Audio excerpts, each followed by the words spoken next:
ఈ వీడియో ద్వారా మనం వచ్చేటప్పటికల్లా మీ వ్యాలెట్లో ఒకవేళ అమౌంట్ కనుక లేకపోతే ఆ అమౌంట్ ఎట్లా యాడ్ చేసుకోవాలి, వేరే సిఎస్పి మీ ఫ్రెండ్ కానీ మీ దగ్గరలో ఉన్న వేరే సిఎస్పి వ్యాలెట్లో నుంచి మీ వ్యాలెట్లోకి ఎలా ట్రాన్స్ఫర్ చేసుకోవాలన్నది మనం తెలుసుకుందాం.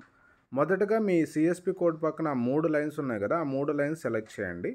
అప్పుడు మీకు వచ్చేటప్పటికల్లా ఇక్కడ వ్యాలెట్ అనే ఆప్షన్ వస్తుంది. వ్యాలెట్ సెలెక్ట్ చేయండి. ఇక్కడ వ్యాలెట్లో సిఎస్పి టు సిఎస్పి అవుట్ అని ఉంటుంది.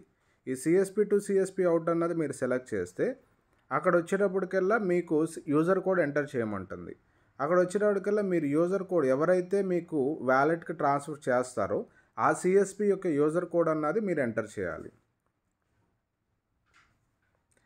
ఎంటర్ చేసి సెర్చ్ కనుక మీరు సెలెక్ట్ చేస్తే ఆ యొక్క సిఎస్పి డీటెయిల్స్ అక్కడ కనిపిస్తాయి. ఆ సిఎస్పి కనుక కరెక్ట్ నేమ్ అయితే అప్పుడు వచ్చేటప్పటికల్లా మీరు మినిమం ఇక్కడ అమౌంట్ అన్నది 100 రూపీస్ నుంచి మీరు ఎంతైనా అమౌంట్ ఎంటర్ చేసుకోవచ్చు. అక్కడ వచ్చేటప్పటికల్లా రిమార్క్స్ అడుగుతుంది. రిమార్క్స్ వచ్చేటప్పటికల్లా నేను వచ్చేటప్పటికల్లా క్యాష్ మేనేజ్మెంట్ అని చెప్పి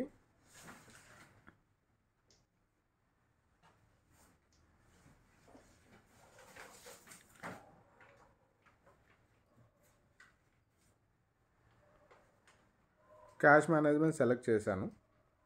తర్వాత సెండ్ ఓటీపీ క్లిక్ చేస్తాను. ఆ యొక్క సిఎస్పికి ఓటీపీ వెళ్తుంది. ఆ ఓటీపీ వాళ్ళు మనకు గనక చెప్పినప్పుడు ఆ ఓటీపీ మీరు ఎంటర్ చేసి సబ్మిట్ క్లిక్ చేస్తే ఇన్స్టెంట్గా ఎటువంటి అడిషనల్ ఛార్జెస్ లేకుండా వాళ్ళ యొక్క వ్యాలెట్లో కట్ అయిపోయి మీ వ్యాలెట్లోకి అమౌంట్ యాడ్ అవుతుంది.